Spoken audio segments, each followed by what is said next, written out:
Do you give up, or are you thirsty for more? Good news! I've got a few more goodies to show you.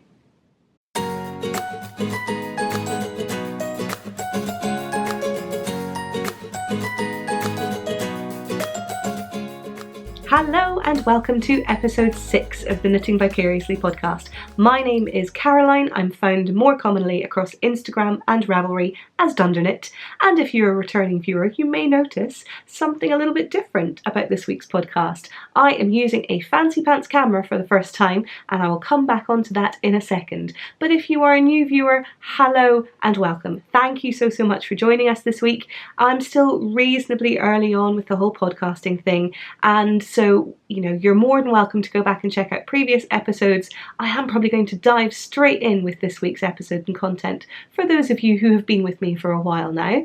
But just a word of warning, this is a swearing-friendly podcast, and therefore, if you are not a fan of the swears and the curses, this may well not be the podcast for you. I really do appreciate you checking us out. But yes, I cannot promise that this is going to be entirely clean from here on forward, and frankly, that doesn't sound like much fun. Sorry. But yes, to those of you coming back from previous weeks, you will notice that I am using a fancy pantsy schmancy camera, and I'm hopeful that for the most part this should be slightly better visuals and as good, if not slightly better than usual, audio as well. So let's all keep our fingers crossed on that front.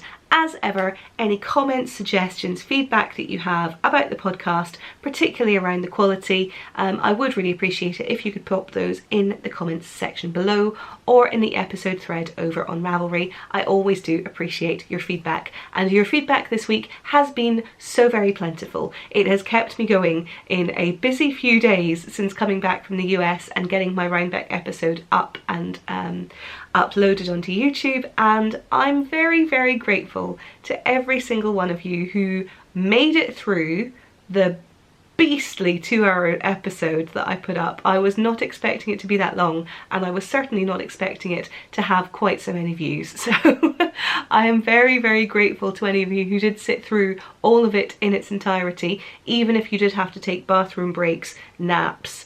I mean, days may have passed, who can say, but I'm really grateful that you enjoyed it as much as you did.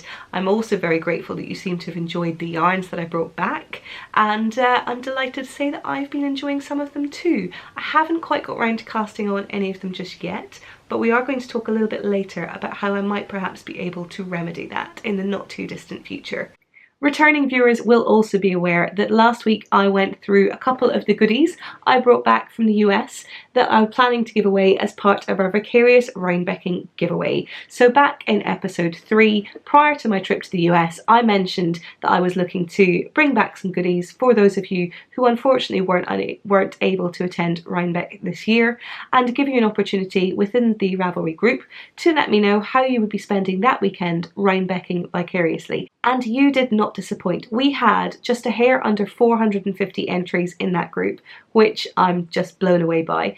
And I so enjoyed going through and looking at every single response to those of you who were meeting up with knitting friends, who were taking some time just to take time for yourself, enjoy it, knit along, spend a little bit of time being a little bit self-indulgent in that respect, or to those of you who were out and about and replicating Rhinebeck with the best of them.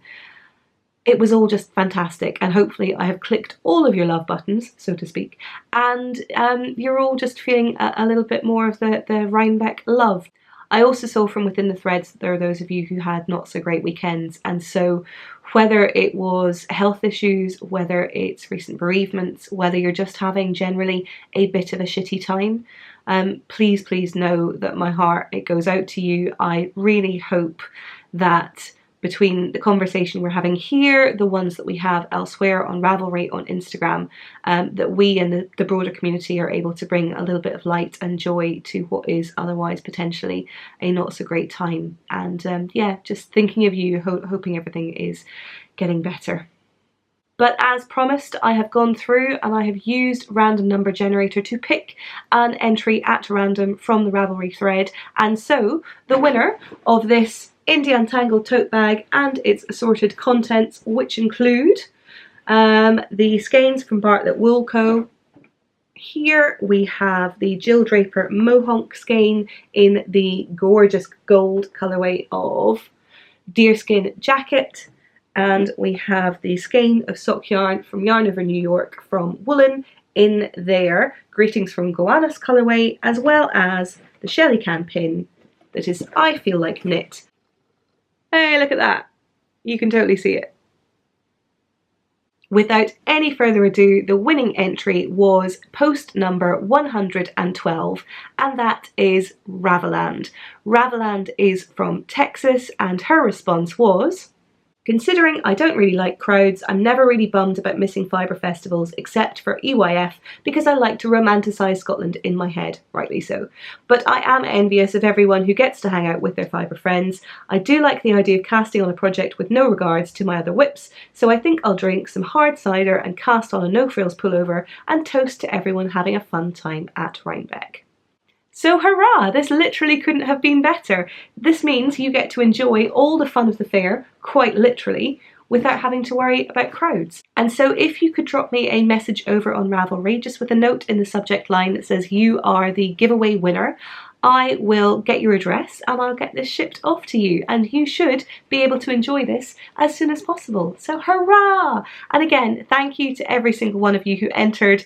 I had so much fun going through and reading your responses, seeing what some of you are up to. I hope you're enjoying the cast-ons, those of you that were able to do that, and I hope those of you who were able to make some cheeky purchases as well have been enjoying those too.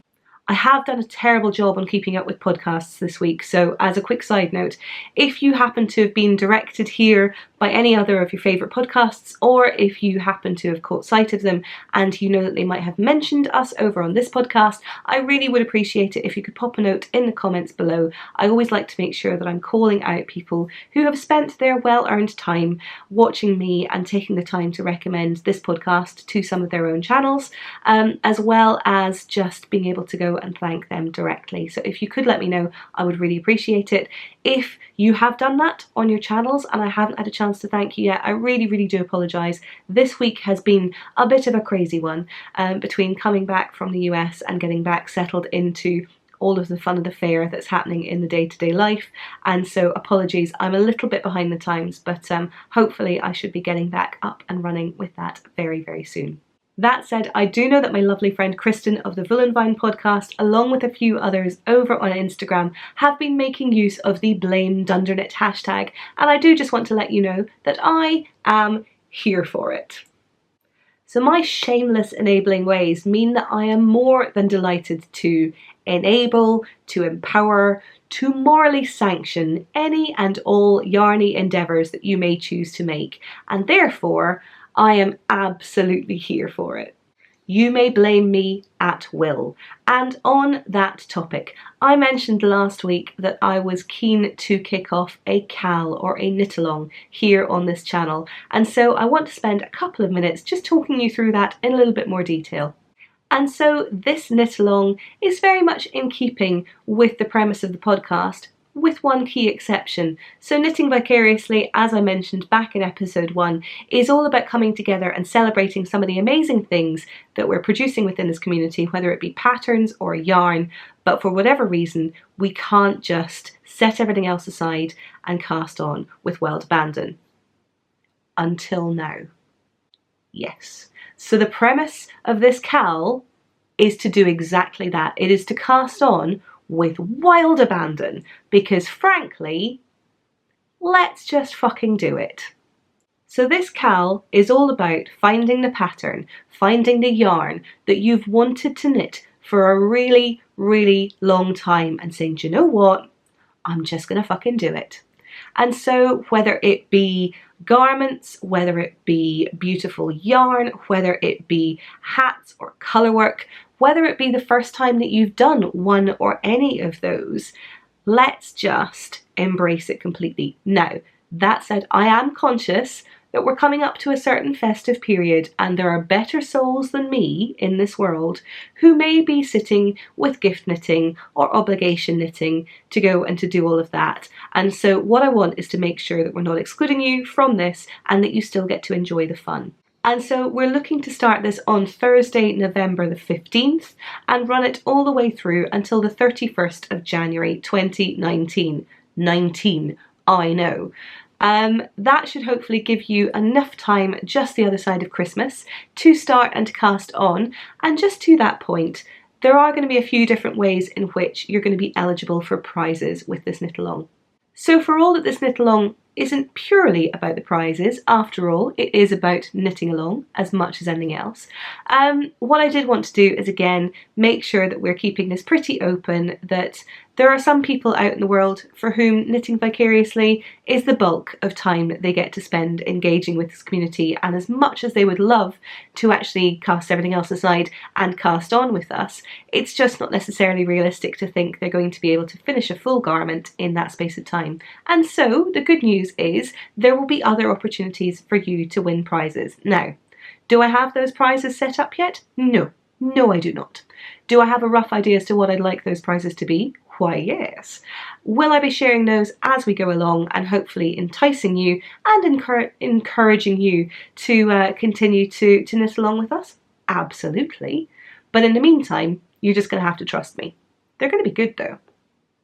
And so there will be 3 different prize packages available for you to win. The first of those is within Ravelry, there will be a chatter thread. So I will be putting a chatter thread up alongside this episode. It'll go up straight away with the show notes over in Ravelry, along with a link in the description box below.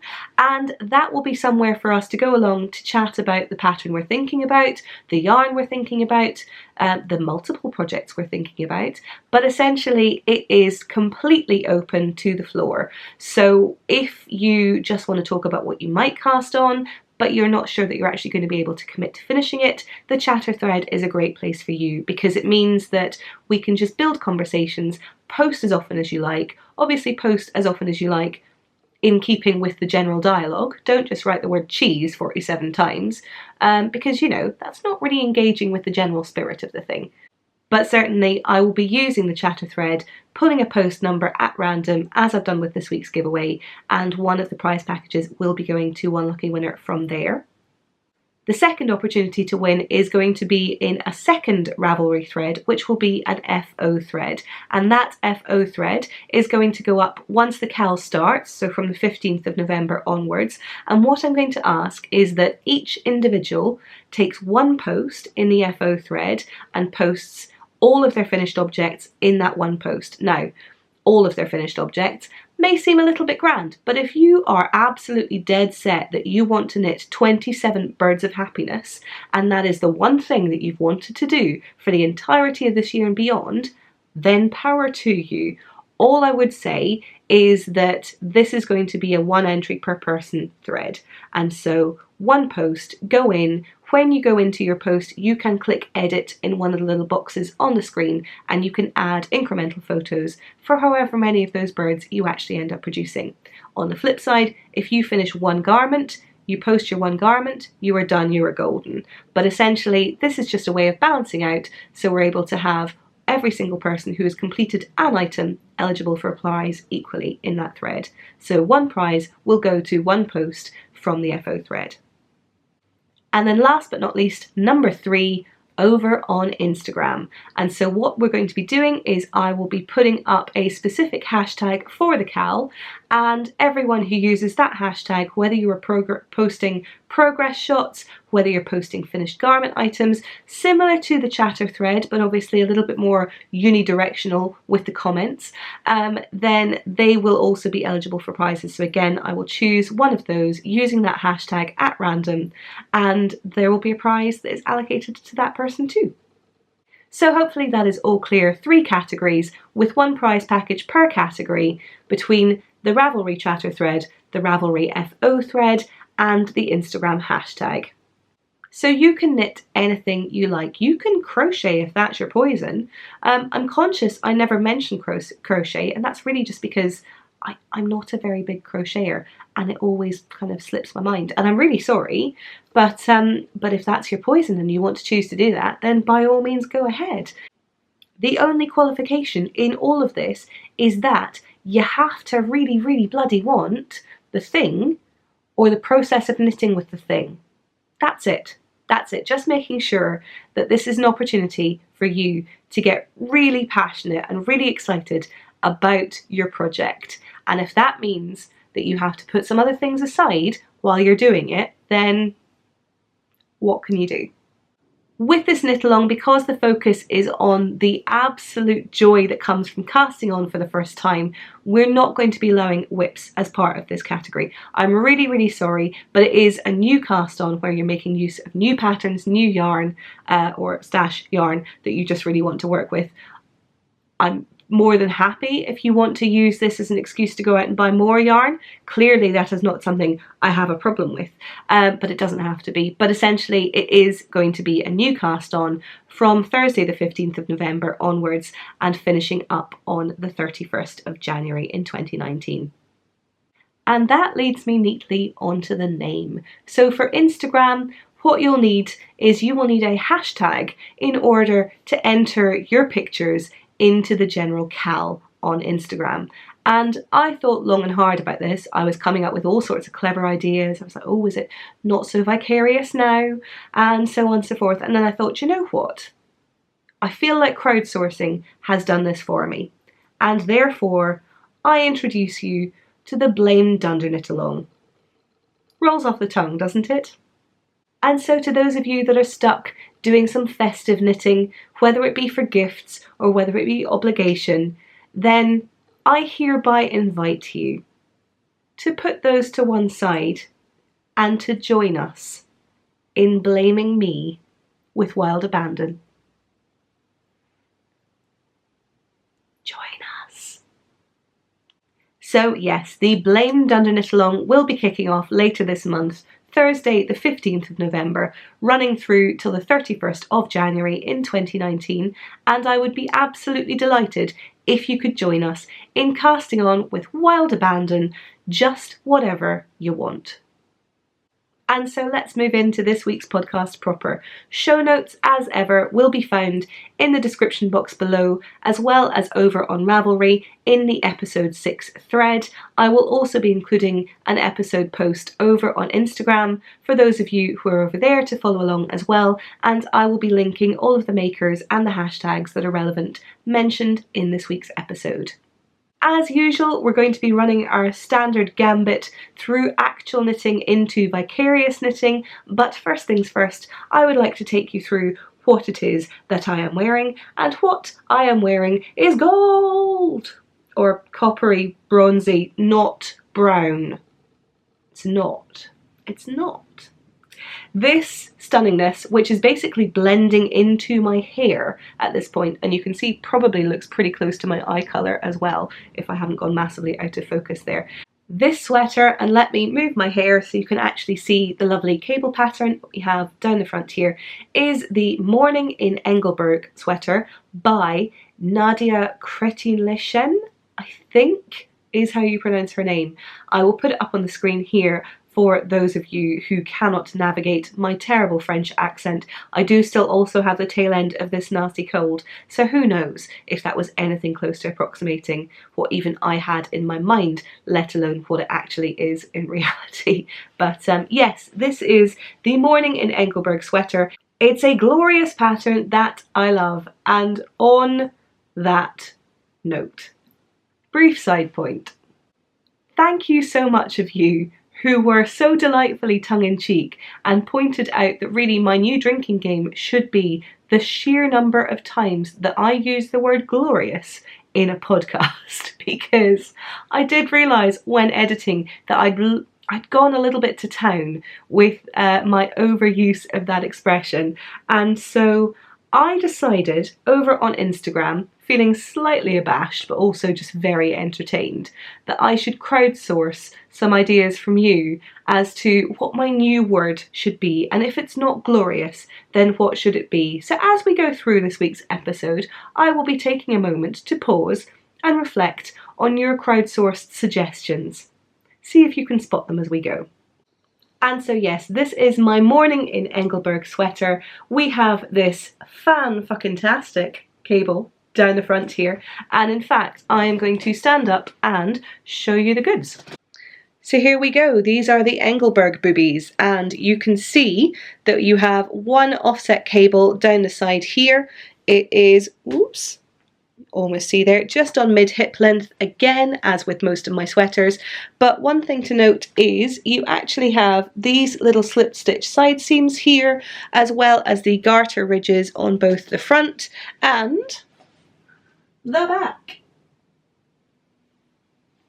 It is a raglan shaped sweater, so you can see the raglan shaping here on the sleeves. The sleeves are knit in plain stockinette, and yeah, it's a really, really excellent pattern. Let me sit down again. Hi. So I knit this last year in springtime. This was a pattern that I had seen a lovely friend of mine, Claire, who is Transient Meow over on Instagram and on Ravelry. She had knit it, a version of it in a colour that I just absolutely adored, and she's one of those people who I look at her sweaters and the versions that she's knit, and all of a sudden it makes me feel compelled to want to knit the thing. I can see the patterns in the first instance and not look twice at them, but as soon as she's knit it, I can guarantee that I'm going to want to copy her. So yes, but she had knit this in just the most glorious, glorious colourway. Bollocks, glorious, right, fantabulous colorway, there we go, and it made me feel compelled to do something similar. So I have knit this in Madeline Tosh DK Twist, because of course I have, because as we've established, that is my go-to desert island yarn. But this is Madeline Tosh DK Twist in the Carbon Dating colorway, and Carbon Dating also happens to be the colorway that I used for the crosses on my Tecumseh pattern, so hopefully you may recognise this lovely bronzy colour from there too. But I used almost bang on 5 skeins for this, which, when you consider that Madeline Tosh DK Twist is 250 yards to a skein, that is not bad going at all. That's a DK weight jumper in, this is a size 44-inch bust in 1250 yards, so not bad going at all. It's a decent length. It has full length sleeves, although I will say they're maybe a teeny tiny bit on the short side for me. I could have added a few extra rows, but as it is, they are what I would affectionately call bracelet length sleeves. And yeah, I'm really pleased with it. I really love this sweater, not just because it is such a stunning colour, but also I really like the fit of it. I think the offset cable makes it really lovely and wearable. Yeah, I enjoy this a lot. And if you recognise this sweater, and indeed me in it, you may have seen me this weekend at Yarnporium in central London. So I did stop by. I mentioned on Instagram that I was going to be stopping in on Saturday, and I did exactly that. I did not buy any yarn. I know, I'm as surprised as you. Well, I say that, I'm not as surprised as you. I had decided fairly early on that maybe I needed a little bit of a respite from the yarn fumes and the crazy. And so I didn't actually buy any yarn when I was there. Not to say that I couldn't have done, because there were some really, really amazing vendors. But yes, I managed to get away without buying anything. But back to the point, I was wearing this on Saturday, and so if you recognise it, that would have been me. The only other thing to mention about this was I knit this on a size 4.5mm needle, which is a US size 7, and a 5mm needle, which is a US size 8. The 4.5 was for the ribbing on both the collar, the hem and the cuffs themselves, while the 5mm was for the body of the sweater and obviously the stockinette sleeves. Given that this was knit on a 5mm needle, and given that it is 100% superwash merino, there was always a risk that this sweater was going to grow fairly significantly in length once I finished it. And what I will say is I was conscious of that because I didn't do a gauge swatch, because, you know, me. I decided that I was going to try and be conscious of that, and so I knit it to a length where it was slightly shorter than what I was really going for. I think it finished it wasn't quite cropped, but it was somewhere between my waist and my high hip. And I did that in the knowledge that I would block it, and the garter stitch and the superwash merino would sort of relax a little bit with blocking, and sure enough I've ended up with something that is almost bang on perfect. Now, would I advise that everyone else goes down the same route as me? Probably not, because the chances of it working exactly as you intend it to? Slim. But as I've said before, I'm a little bit devil may care with some of these things, and so I do usually just embrace it, and if it works, it works, and if it doesn't, and I have to faff around with it afterwards, then that is the lesson that I really needed to learn. And so what I will say is, for all that I enjoy getting things right, my slight tendencies towards perfectionism definitely do not extend to all of the preparation that's required. I'm much more of a jump straight in sort of person. So yes, the good news is this worked out wonderfully. Would I recommend that as an option to everyone else? No. But would I support you if that was your choice? Hell yes. So there you have it, my morning in Engelberg sweater. And yes, for the rest of this episode, just allow the gentle haze of my hair to blend with the sweater, my eyes to blend with the sweater. I did have a very good friend of mine who, back when I was about 15, 16, used to remark how bizarre it was that my eyes and my hair were such similar colours. So yes, enjoy and make of that what you will. So we move along now to actual knitting, and I will confess this has been a slow week on the actual knitting front. Between getting back from the US and obviously filming and uploading last week's podcast, I have had a little bit of real world intervention where I've had to go about and do some work stuff and do some house stuff, and all in all it just hasn't given me quite as much knitting time as I would really have liked. But I do have a little bit of progress to share with you, and then more importantly a little bit of yarn to talk you through as well. The first project I want to share with you this week is living in my fucking lush Little Grey Girl bag, and Little Grey Girl was at Yarnporium this weekend. I got to meet up with Gemma. It was lovely to see her as ever, and she had some stunning bags on display. Ooh, hang on. Resplendent. She had some resplendent bags on display. Good word choice. But living in here is my no frills sweater, and you will see that I have managed to put a little bit of a dent in this week. Let me just swizz it round. So I am still not quite at the armholes just yet, but there is a bit more to show for it. And if I find, I have moved my little stitch keeper, my little progress keeper rather, so you can't quite see. I think it was up around about here last week, so there's a fair bit of it that's done. But yes, this is my no frills sweater. I can actually hold it up. You can get an idea of how these yarns are pairing together, and the floof that is just to die for. So as I mentioned, this is my no frills sweater by Petite Knit. I will put a picture up here of the version I knit previously in Woolenvine yarns in her Volca and her Ghost Lace base, both in the Woolenvine number 9 colourway. This is a pattern that, as you can see, I have knit previously that I really enjoy. It is essentially a very simple raglan sweater. There is no additional kind of need to pick up the collar or do anything other than a very, very initial piece of short row shaping that just raises the collar ever so slightly at the back. Beyond that, it is a very simple, straightforward raglan, and then you join under the arms to knit the rest of the body, knit the hem, and then obviously pick up for the sleeves and knit those straight down. It is incredibly straightforward as sweaters go. The fun really does come from the yarn combinations that you look at, and so here what I've looked to do is I have taken the Hey Sister Yarn Co. ladies Geronimo sock base in their noir colourway, which looks like this. And I have Das Mondschaf, who is a German-based indie dyer, and her Virgo lace, which is a kid silk mohair blend in her I Want to Believe colourway, which looks like this. These two are being held together and they are just making a really, really lovely fabric. Lovely. What else have we got? Superaffentittengeil. Thank you to the German speakers out there. I'm not going to dwell on this too much because in all honesty there's not much more to talk about after having seen it last week. I have gone around and around and around and I've made some raglan increases, but for the most part it is very, very much where it was. It is knit on 4mm needles, which is a US size 6, and as with most of my sweater projects I am knitting it on my CHOWGOs. I have CHOWGO interchangeable needles.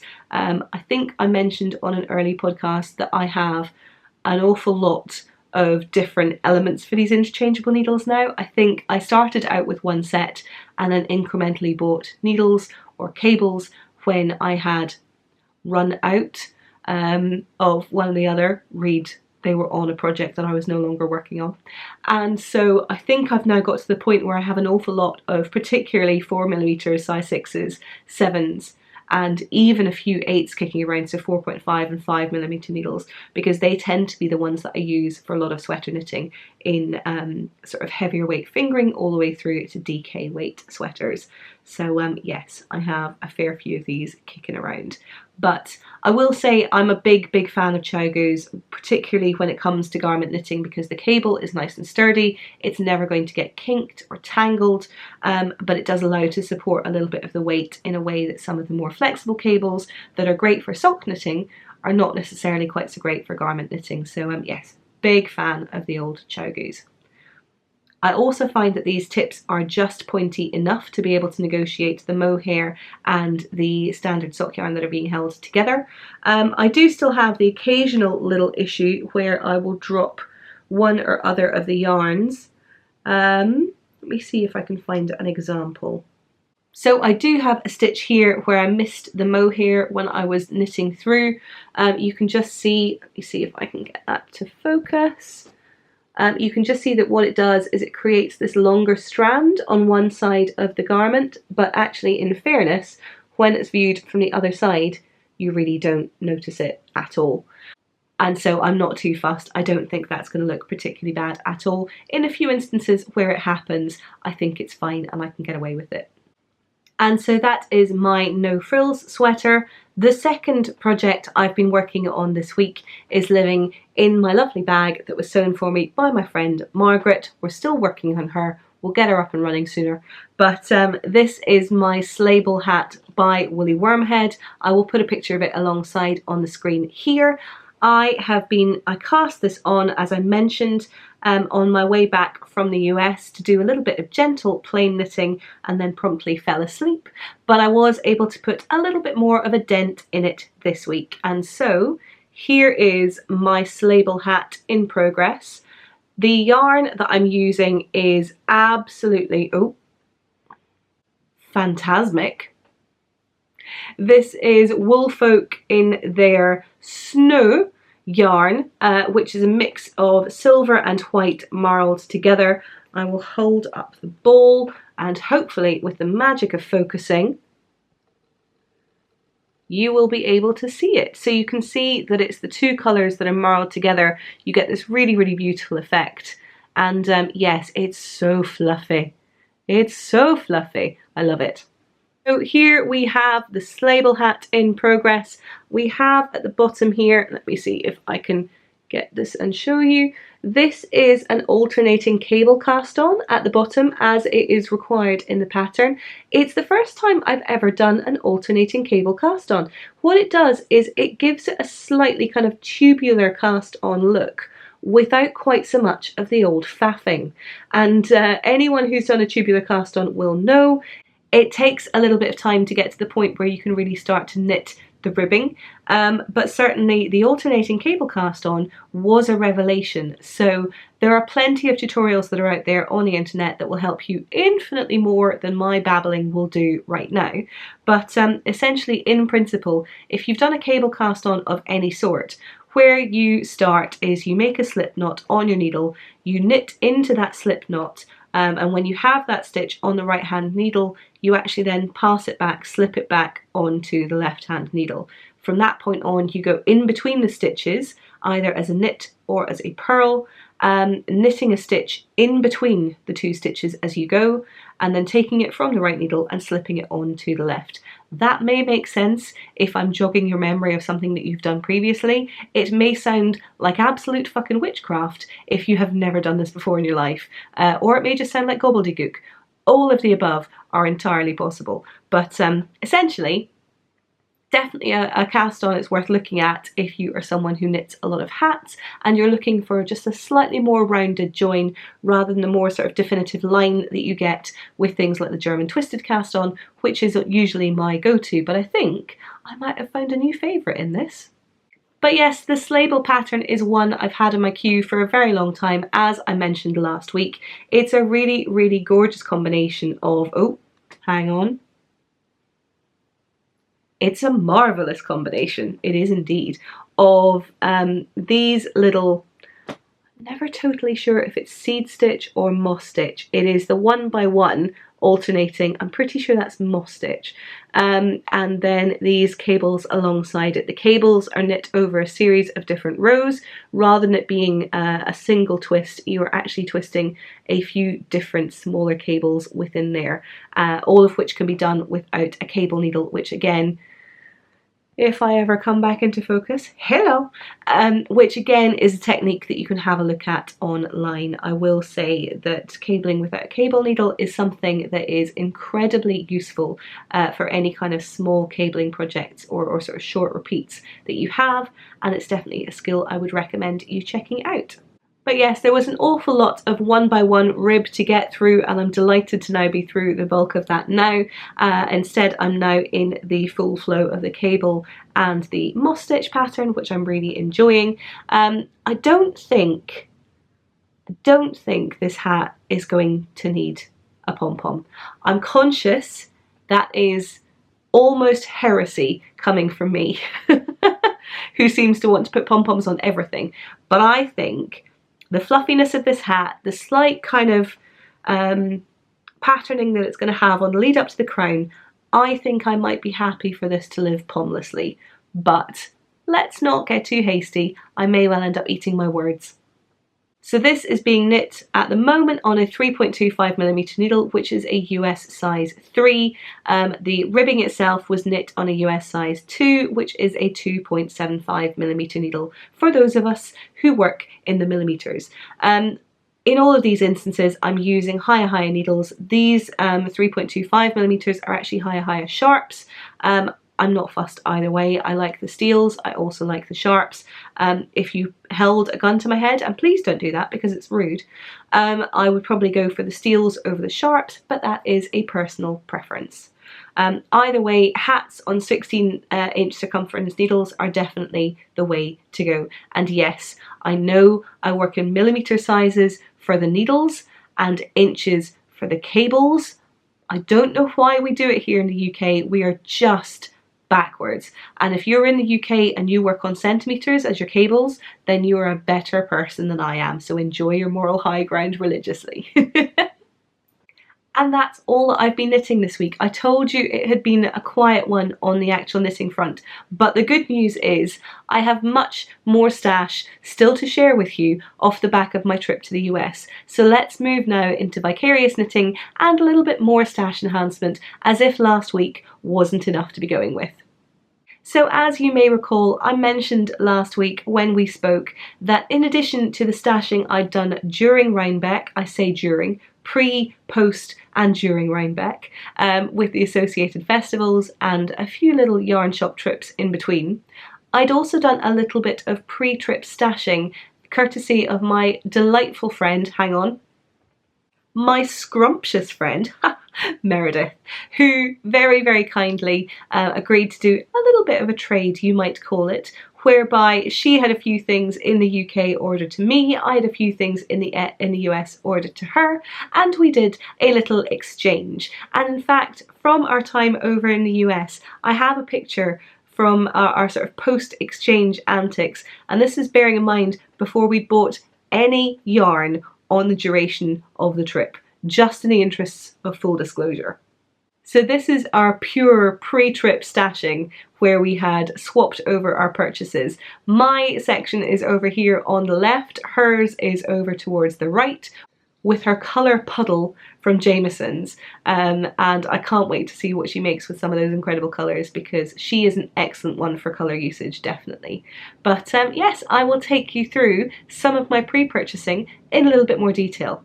Now, I will say up front, the majority of these were purchased from the Madeline Tosh online shop. Madeline Tosh yarns are definitely a weak point for me. I've mentioned before I have a number of their different quantities, whether it be individual skeins or whether it be sweater quantities over here, and they were having a Labour Day sale, and Labour Day sale was 20% off and free shipping in the US. And I mean, I was powerless. There was nothing I could, come on. And so I may have made a couple of cheeky purchases of that ahead of time. And without further ado, I will show you the first of those. So while this is not a base that I have knit with yet, I do already have a couple of cheeky sweater quantities tucked away already in this base. And this is another sweater quantity of work sock. And work sock is technically a sport weight base. It is a merino nylon blend. It is 75% merino, 25% nylon, sport weight, as I mentioned. Each of these skeins, these ridiculously huge and chunky skeins, are 400 yards. And so it is really quite feasible that with these 4 skeins, I should be able to get a sweater out of these beauties. This colourway, because it is absolutely stunning. Hang on. Sublime. I like sublime. This colourway, because it is sublime, is Madonna. And Madonna is one of her speckle colourways, her variegated colourways. It may not look it, but there are a few very kind of dark, almost black speckles here throughout the red. So let me see if I can find a section and get the camera to focus. Here we are. So you should be able to see here that there are definitely a little bits of sort of very dark variegation in here, such that once it is knit up, you will actually be able to have a little bit of variegation, a little bit of speckle in there, and as such, this lives on the speckle section of her site as opposed to the solid section of her site. But yes, I just... they're so squishy, so squishy. As I've mentioned in previous weeks, my friend Meredith has knit with this a few times now and has been very, very clear about the fact that this is probably a yarn that could knit up at DK gauge as opposed to purely a sport gauge. And so with that in mind, this is an incredibly flexible amount of yarn in a gorgeous colour for a sweater of my choosing. And specifically, do I have a pattern in mind? No. I do not. I do not. But do I? I do. I do. And I hesitate to mention it, but I'm going to do it anyway. So, I knit, a few years ago, I knit a shifting by Justyna Larkowska in Madeline Tosh in her, I know, shocked, right? You're all shocked. In her MCN Sport base. And it's in a gorgeous blue. It's in the colourway Ex-Boyfriend. And I really, really love it. It is a raglan shaped cabled jumper. But it is, one, a little bit too small for me now. And two, I love the raglan shaping, but the neckline on that sweater is a tiny bit too wide for me. And I was thinking about it the other day and thinking, do I want to knit another version of this? And then Justyna Larkowska, she posted on her Instagram a good few weeks ago now, a design that she was working on, which was taking the existing shifting and turning it into a drop shoulder version. Now, I love drop shoulders. I have yet to knit any drop shoulder sweaters, which is ridiculous when you consider how much of my wardrobe is made up with that style. And so I watched and I stalked gently, and it got to a point where I put a very open-ended, do you think maybe you might be releasing this anytime soon? Message on her Ravelry page, and on her Instagram. It was on her Instagram page, and she mentioned yes, she was going to be looking for testers in the not too distant future, and since then, nothing. And I don't want to be pushy, because designers, you know, designers are people too, and they all have pressures on their time. I wholeheartedly understand that. But I have some really pretty yarn. Between this, and I think I've shown previously, I may not have shown it, I have this in gold colourway as well, because of course I do. And between these, I think one or both would make a really, really stunning version of that pattern. So I'm not hassling anyone. There's no need for it to come out straight away. I have plenty of other things to work on, but I will be keeping an eye out for that pattern so that when it eventually does launch, I am there at the ready with the skeins to do the knitting. So yeah. But Madonna was not the only colourway that I purchased in the work sock base.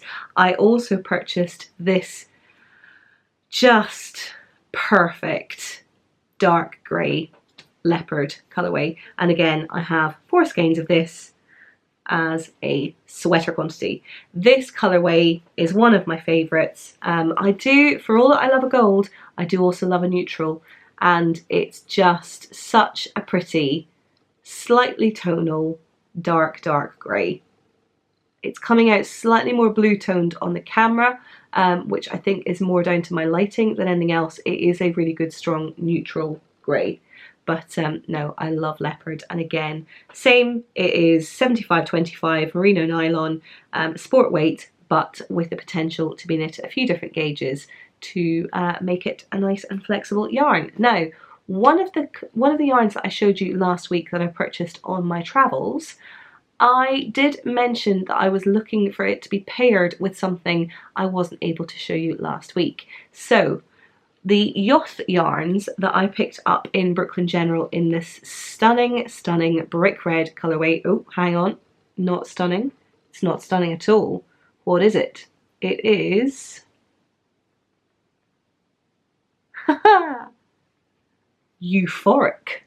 This euphoric colourway is saffron. It is in their big sister base, which is their 80-10-10 merino cashmere nylon DK. And I think as colour work, this needs to happen. So do I have a specific pattern in mind? No. Am I open to options? Hell yes, every time. I know that there are some really beautiful patterns in the Strange Brew book that Tin Can Knits have just launched. There's a few different places who have reviewed it. Tin Can Knits are phenomenal designers, and have just launched the Strange Brew book, which includes a vast array of colourwork patterns, predominantly garments, with some accessories thrown in there too. But as a DK weight, or sort of light DK to sport weight pairing, I think these two would go really well together in a garment. And so yes, I think at some point those two will need to be knit up together. I've had the Tensho pullover on my sort of mental list for a very long time. Tensho, I cannot remember for the life of me who it is by, and apologies, I will put it on here on the screen. But that again is a yoked sweater with quite a geometric, sort of heavily graphical style design on the yoke itself. So quite different from some of the more traditional ones that you see, but I really like it. And so I do really like the idea of knitting it in the neutrals, in the sort of dark and light grey, but I don't know, maybe that's going to be a winner for this. We shall see, we shall see. But in terms of pairing, I will hold these two up to the camera so you should be able to see in terms of the actual weight of the strands themselves. I think they are sort of reasonably comparable. I don't think there would be a problem in holding these two together in a garment. But yeah, I think that might need to happen at some point. And let me just make sure that you can see my face. Next up, let me show you a couple of single skeins that I purchased as part of that same order. Again, we're still in Madeline Tosh world, but one of the things that she had just launched when it came to the Labour Day sale was she's been doing a few different iterations of her Tosh Merino Light base, which is her single ply fingering weight base, but with slightly different embellishments, if you like, added in. And so this beauteousness here is her Tosh Merino Light with copper. Now, I am going to have just an absolute bear of a time trying to show this to you, but let me see. If I hold it there, can you see that there's some glittering that's going on here?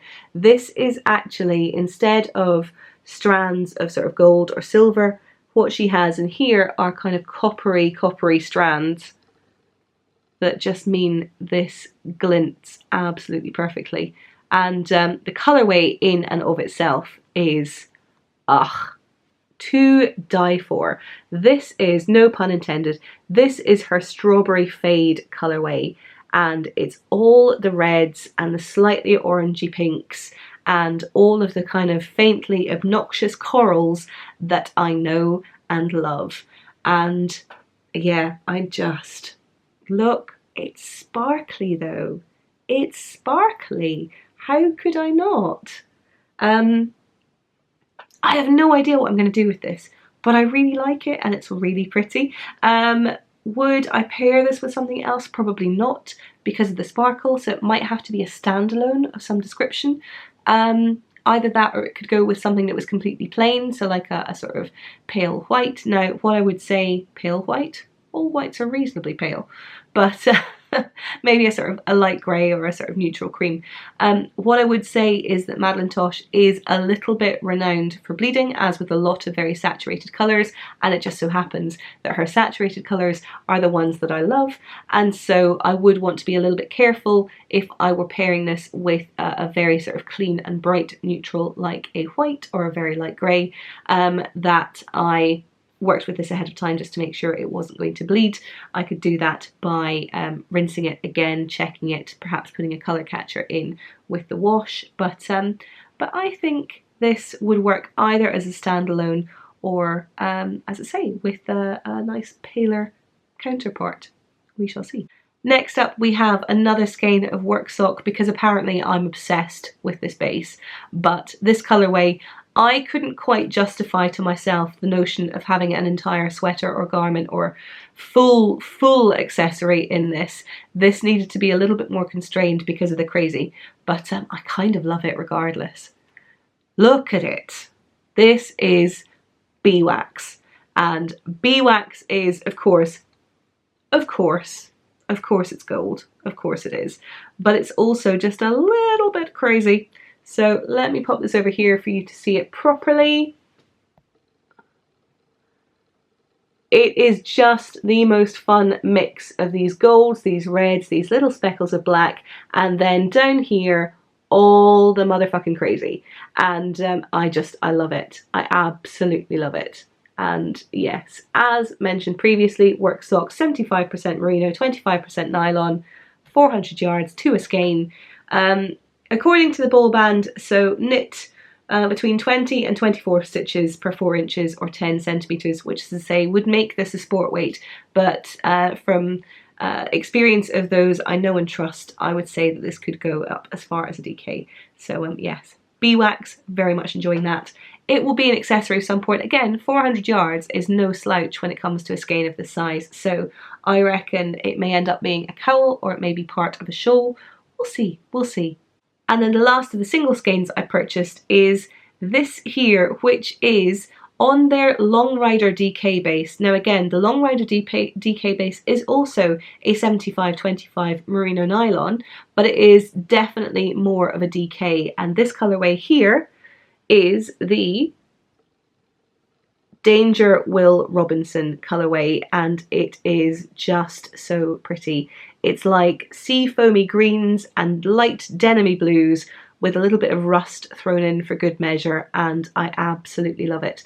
So this is a base that I have knit with before. So Long Rider DK, it has a little bit more drape to it than the work sock seems to in the skein, but it is 250 yards, and I think, you know, first and foremost, chances are this is going to be a hat. It may end up being a complementary colour, perhaps in some colour work, but the purpose of purchasing it was very much to make a hat, and I think this would look rather good.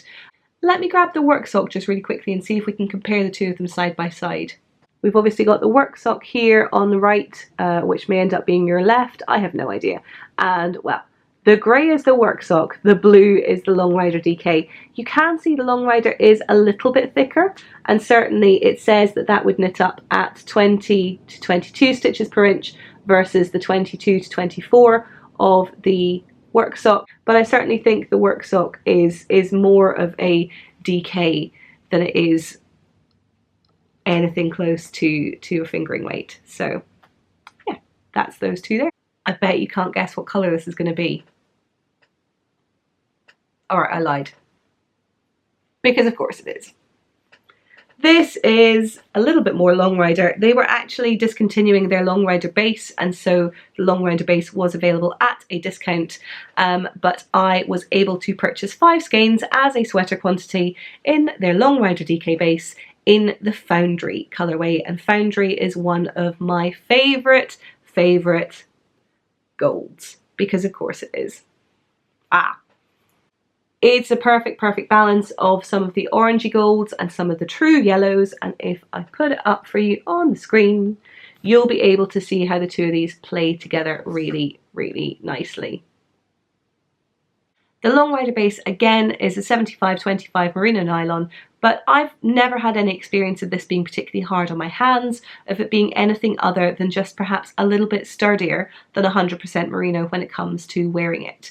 I certainly don't think that there's a sort of unpleasant sheen on it at all. I don't think that, as I say, it wears or knits up particularly differently.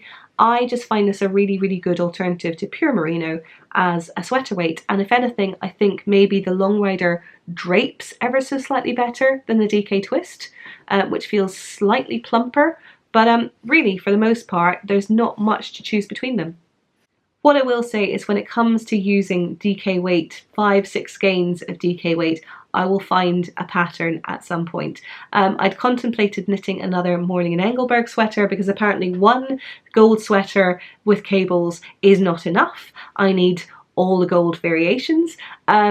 Or I could knit, there's a few patterns that have been on my roadmap recently actually, but it just leaves me options essentially. So yes, there will be some more knitting that happens with this at some point, but for now I'm just delighted to have grabbed it before it went away altogether. And to those of you who weren't able to do the same, sorry. Good news though, Madeline Tosh usually do have quite a good Black Friday sale, so word to the wise.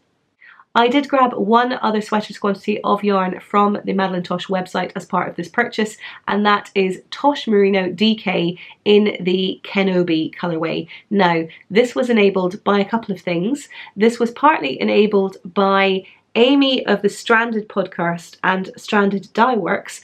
Amy knit with the Kenobi colourway for her Grace cardigan earlier on this year. And you may have seen in previous episodes that I have a deep love of mint, but the mint green, it does not love me.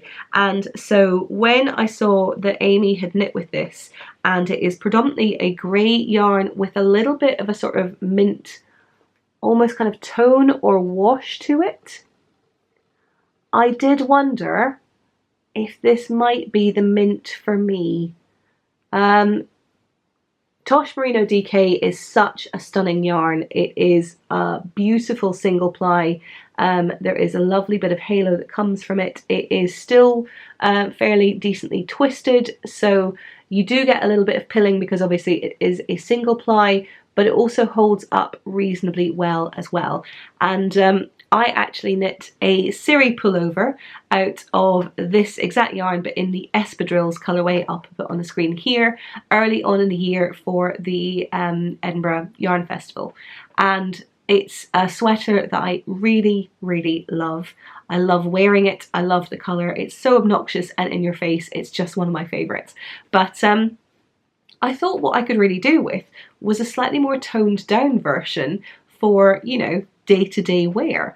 And this colourway, again, with my hair all over it, because that's just how I roll in this house, in the yarn, apparently.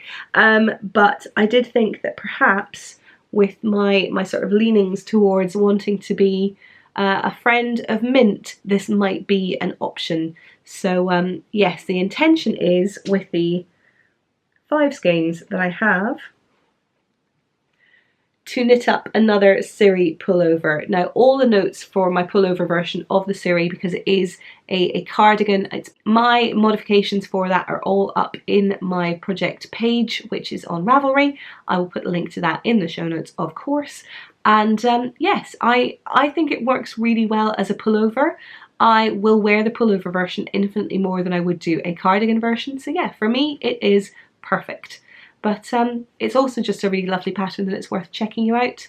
That it's worth checking out if it's the sort of thing that you might be interested in knitting, perhaps for a certain blamed underknit along.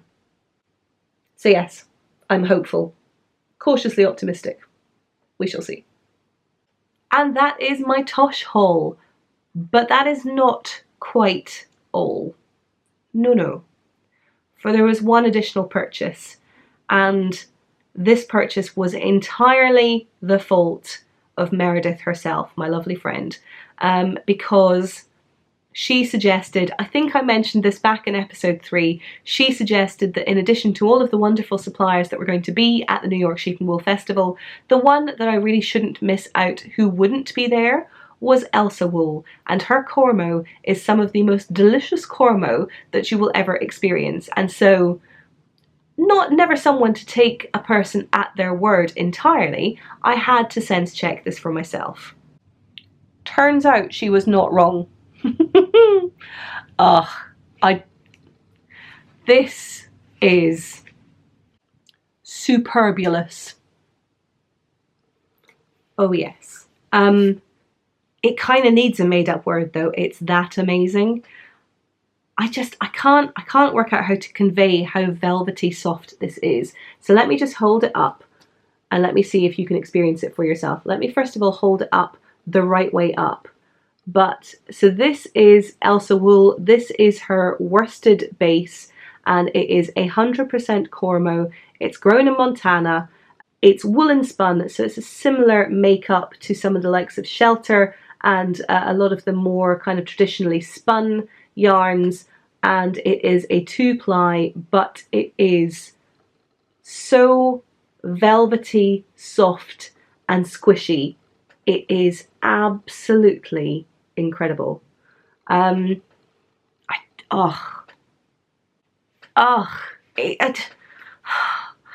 not often that a yarn leaves me speechless, right? But this is properly amazing. And this just feels so amazingly soft and squishy.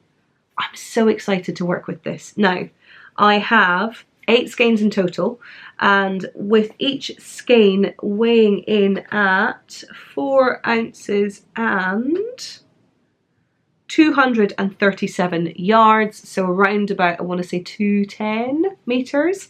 It is a worsted. This is in one of her grey colourways. I think this is the 30% grey, where again all of the colours on her site are from the natural hues of the sheep themselves, and for the most part it is more to do with the blend of the colours from the natural fibres as opposed to anything being particularly dyed, as I understand it. But it's just the perfect sort of light to medium grey, slightly marled.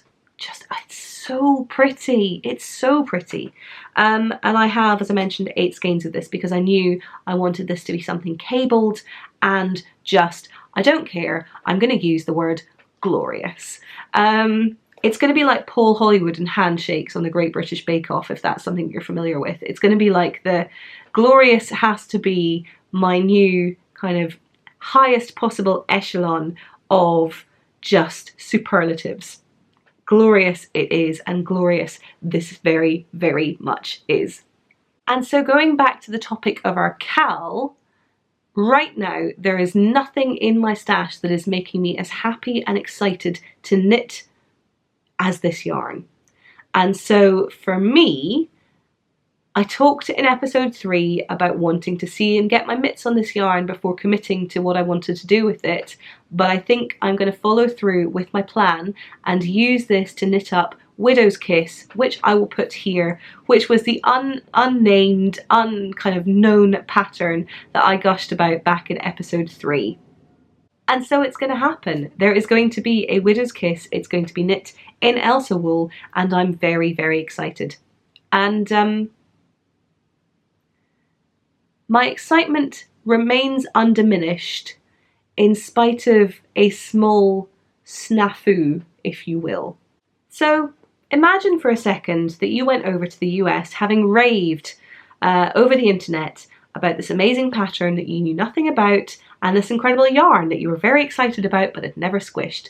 And then imagine that you were meeting up with a wonderful friend, and that wonderful friend who was muling the yarn to you so delightfully decides that one extra nice thing to do would be to gift you the pattern. And it was delightful. And Meredith, you are the absolute fucking best. Now imagine that you're me, and you have this pattern in your possession, and you have this yarn in your possession, and your giddy does not cover it. Super excited to cast on. What do? Well, you spend the best part of an evening creating this kind of behemoth here, and you hand wind, and you take great care and attention to make it so squishy and lovely an experience, and then you cast on, because of course you do. And you look at the instructions, and funnily enough, it asks for an alternating cable cast on, which is the one that I've just used for my my Slabel hat. But you think, do you know what? No, I'm going to make this extra special. I'm going to go the extra yard. I'm going to tubular the shit out of this. And so you do a tubular cast on because you're committed now. You are fully invested in what is going to be the amazingness of this sweater. And so you do a tubular motherfucking cast on over more than 350 stitches. And if my camera ever decides that it's going to focus on this shit, you'll be able to experience it. So here is my tubular cast on. It is over very many lots of stitches on what is already a sort of fairly significant needle, but still not quite enough to contain this motherfucker. I did not twist it, if that is what you're thinking. Ye of little faith. I have learned a number of techniques to avoid not twisting it, most of which involve staring at it until you can be reasonably assured that you're doing okay. But I did not twist my cast on. No. What I did was far stupider than that, I assure you. No, what I did was not read the fucking pattern properly. Oh, in my excitement to cast on, I read the number of stitches that I needed to cast on. I read the method with which I was supposed to cast on and ignored it, and instead opted for the tubular cast on, as we have established. And then I read the first half of the next instruction, which was that the body will be knit in 1x1 rib.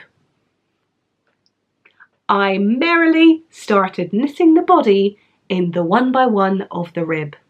And then the second half of the instruction says where you should be using purl 2s to indicate the cable sections. And so instead of it being a true 1x1 rib the whole way around the sweater, it is a 1x1 rib for the most part, but with some purl 2 sections instead. Now, I might have had a little shout and scream when I finally went back and read this pattern and realised that I'd actually just completely disregarded the second half of these instructions. So that's not ideal. But I thought about it and I thought, should I, could I get away with maybe doing some careful increases and maybe just do a little bit of a botch job on this? And then I thought, no. But this yarn certainly deserves, if not perfection, because I'm not a perfectionist. We have established this already, but it certainly requires me not to fuck up quite so badly right at the very start, because this is the sort of thing that it would irritate me. And if ever I came across another monumental fuck up, and let's not pretend for a second that that's not going to happen, because it could well do so. This plus something else would just make me more inclined to put it to one side, and so I don't want that excuse. I am going to rip this all out. I'm going to start it over, and this is going to be my cast on for the CAL, the Knitting Vicariously BLAMEDUNDERKNITALONG CAL of Just Glorious Vicariousness, to give it its full title. And so won't you please come and join me with that, not by knitting and fucking up, but actually by casting on something that you are so excited about, whether it is the yarn, whether it is the pattern, whether it is a combination of both, and we will enjoy ourselves a ludicrous amount together, and yeah, hopefully get ourselves some lovely finished objects and maybe a couple of prizes into the bargain. And that is it for the podcast this week. You have now seen the entirety of the stash that I brought back from the US. There are a couple of additional skeins that I was given by friends, which I really, really do appreciate. They will doubtless make an appearance on here at some point. But for the most part, the things that I bought both beforehand and during the trip itself, you have seen and you have dissected with me to their full completion, at least as far as I have got mentally right now. And so all that remains is for me to remind you of a few bits. We have our Vicarious Rhinebeck giveaway winner, who is Raveland. Please do get in touch with me over on Ravelry with your details, and I will get that sent off to you. We have our CAL that will be beginning on Thursday the 15th of November, running through to the end of January. And so please do join me in casting on or around about Thursday the 15th. Any time zone as applicable, as long as it's the Thursday, you are golden and good to go. It would be really lovely if you could keep tabs with us both over on Instagram and on Ravelry, or one or other as your choice demands. And then, as ever, I would really appreciate your feedback, particularly this week, given that I've been using a little bit of new technology with the camera. If you could let me know any thoughts you have around the quality and how this compares, or if you just don't care either way, that's fine. Just if you feel strongly, please do let me know.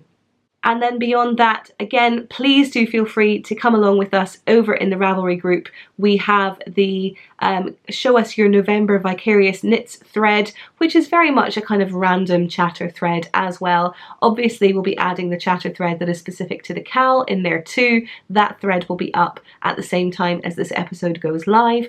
And then we also have the Knitting Vicariously hashtag over on Instagram. And thank you so much to those of you who've been using that there, who've been sharing your Knitting Vicariously projects, as well as, more often than not, my face, which it's always lovely to check in and see those of you who are knitting and enjoying the podcast at the same time. It's by no means mandatory. You don't have to always include this alongside your beautiful knits. Your beautiful knits are more than enough, and sometimes for me, even better.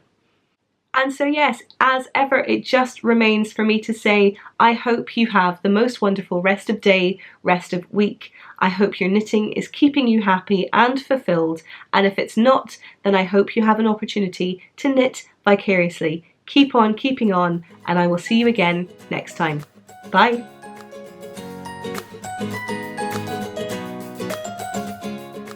My shameless enabling ways? Enabling? Am I taking yarn from you? I'm really not taking yarn from you, I promise. It's your yarn. I just want you to use it. So I have your excellent responses from over on Instagram from when I said that if glorious is not the word I should be using, what should I be going through? Instead of glorious, fucking glorious. I like you. Stunning is also a really good one. Delightful, always. Can be said in a slightly sexy or sinister sort of way. Delightful. Good mentions of fantabulous. I like fantabulous a lot. Yarn squishy goodness. Fucking lush, as I say, love that. And then yeah, I had a few variations on this. So we've got Superaffentittengeil, which is stupendous as far as the German one goes, but also Superaffentittengeil, which I really like. I mean, how would we even go about translating that? I mean, Geil is an amazing German slang for kind of like, it's cool, but it's also a bit sweary, so I want to say it's like fucking cool. Titten is obviously boobs, so we've got Affen. That's a monkey, so it's like monkey tit cool.